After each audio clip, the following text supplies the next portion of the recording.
Hi, in this video we're going to be taking a look at how teachers can create their login to Evaluwise, which is what District 7 will be using as part of our new teacher evaluation system. So first you want to go to evaluwise.org, and on this screen you will see the login button. You want to go ahead and go to teacher login.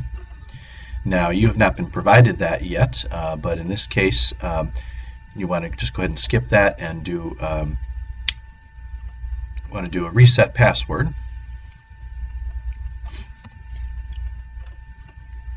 When you go to reset the password screen, you're going to enter your email address, and then Evaluwise will email you a link to reset your password. In this case, we're going to be using sample teacher or S-teacher as just a demonstration.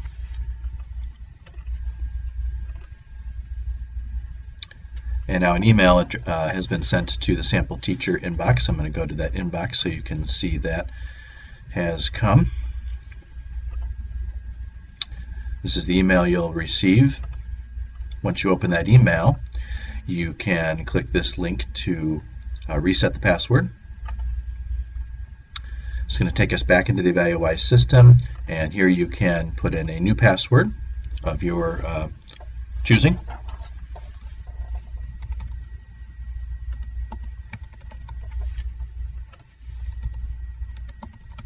Of course, you have to type it twice to make sure that you are accurate there. It tells you that it's updated, and then when you go to log in, you can again type in your email address as your username, the new password that you just selected.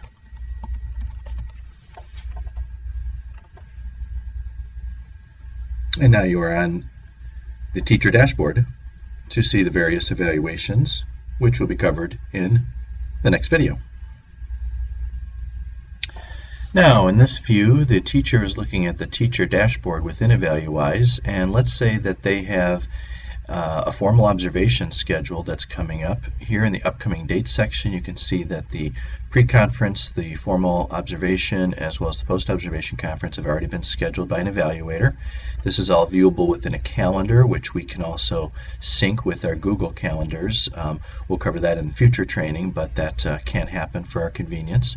But when I click on the formal evaluation, it's actually going to be scheduled for April 26th. When I go to that, I can actually access the forms that will be part of this entire process. So first of all, there's the pre-observation conference, and in preparation of my meeting with the evaluator on the 25th, I can go ahead and click on this and answer the questions. Within this document, as I'm answering these questions, the answers here are automatically getting associated with the Danielson Professional Practice rubric in Domain 1B. And within this, I can type as much as I would like, but I can also add links to a Google document or other websites. So I can list whatever I need here to essentially lay out the lesson plan that is eventually going to be used. And when I'm ready, I can save that, or I can save and submit, and that tells the evaluator that I have completed that portion. As I go back to the teacher dashboard, I can see here the classroom observation form, and this is going to be completed after the classroom observation takes place, when I can do my reflection. And so again, after my observation, I can come in and reflect with really what I felt went well, what I could have done differently, what I might do differently if I teach that lesson again. Again, based on evidence, so maybe I want to start to include evidence that I collected in terms of student assessment. So this is all, of course, associated then with component 4A within Domain 4, reflecting on teaching. And again, when I've completed this, I can save and submit that, and then the evaluator is notified as well that that has been completed in terms of the teacher's reflection after the lesson. Another thing that teachers will be able to access through this page would be the observation summary, and so I'm going to pause this for a moment and make a change in the evaluator dashboard so I can show you that next. Okay, next we're in the teacher dashboard, and at this point we're going to consider this a time that the teacher has taught the formal observation. The evaluator has collected evidence from the formal observation period and then gone back and associated those individual pieces of evidence with the various components of the professional practice rubric, as well as provided performance ratings for the various components. So I'm just going to refresh this screen, and you'll see that now in the teacher dashboard we have the observation summary is viewable, and so we can view that, and again the teacher is able to then see the results of their formal observation. So overall in domain 1 here there is a proficient rating for this formal observation, but then the evidence is associated with each of the individual components. So in this case the component was proficient for 1A, in 1B also proficient, in 1C see excellent, and this is a place on the bottom here, evidence. This particular piece of evidence could be associated with domain 1.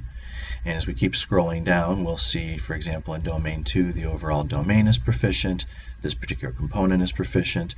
There's another one, evidence collected. In this case, it was associated with domains 2 and 3. So in some cases, individual statements of evidence will just go along with one part of the rubric, and in other situations, that evidence could be an indicator of performance in more than one area.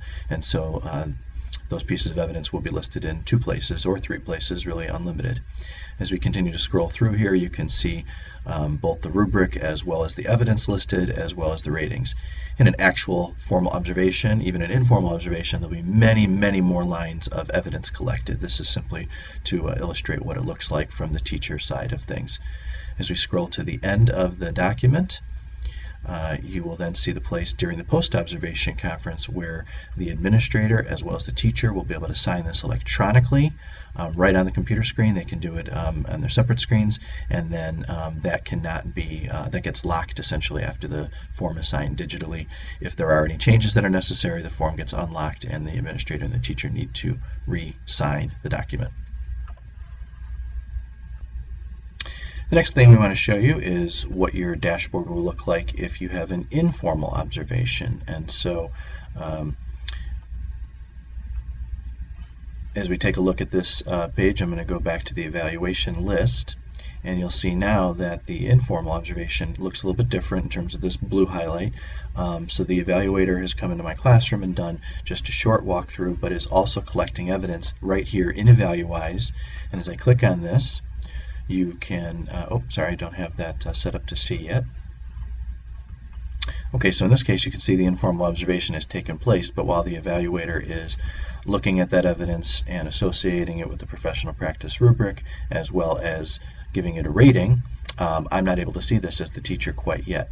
After the evaluator has finished doing that, I can now view the evidence, or in this case the observation summary, where we have again the entire rubric as well as evidence. Now you'll see here in domain 1 there was not any evidence collected during the informal observation, so there is no rating for domain 1. In this particular case I only collected some information having to do with domain 2A, and in this case this is where the evidence was listed. This would be marked as well because again we'll be assuming there'll be many points of evidence collected even in an informal observation, and then this is important because all of this information is collected toward the summative evaluation. And so even in this case where it didn't go across all domains, we just had a couple pieces in domain 2, and then here is some evidence collected in domain 3 right here for 3C. And so even though that not every single component has evidence collected or a rating collected in an informal observation, over time these various components are completed, and this all goes toward the summative observation, just like it does now within District 7. Now as we return to the teacher dashboard, one other item you can see here, with this observation, this is the informal observation, I can upload any artifacts, but actually that's always available when you are in any of these observations. We can include artifacts. So with my formal observation, I wanted to include artifacts, say beyond my lesson plan. I just hit upload document. Got all kinds of options here in terms of different things we can download. Evaluwise is also working on making it easier for us to select Google Docs or slide presentations, Google Sheets, things of that nature. They're listed here, but right now you have to go select a file from your hard drive or wherever you may have saved it, perhaps in Google Drive, and bring it over that way if you have that downloaded to your laptop computer. But Evaluwise will be making it easier for us to do that using Google. Once you've selected the file, you can put any notes in terms of what it represents or why you're sharing that with the evaluator, and then press submit, and then this is on your account, so to speak. This could be associated with a particular observation, like a formal observation, or it could just be more general and have to go along with your summative as well. So that's completely up to you as the user. All right, and finally we see ourselves back at the teacher dashboard where the teacher is seeing all of their various evaluations over a period of time. And you see now that a summative evaluation is now visible. If I click on the summative, this is where we're going to be managing all of our information related to the student growth side of things. And so again, this form has been provided. This is where teachers will indicate why they're choosing something as a goal, what the actual goal is going to be. We will define, the evaluator and the teacher together define what type of performance earns and exceeds, meets minimal growth, or does not meet growth. Those are the 4 categories we're using. We indicate here what the assessment is, if it's type 1, 2, or 3, the dates we're going to administer, and then probably most important, what the teacher is going to do to actually help the children to reach that goal.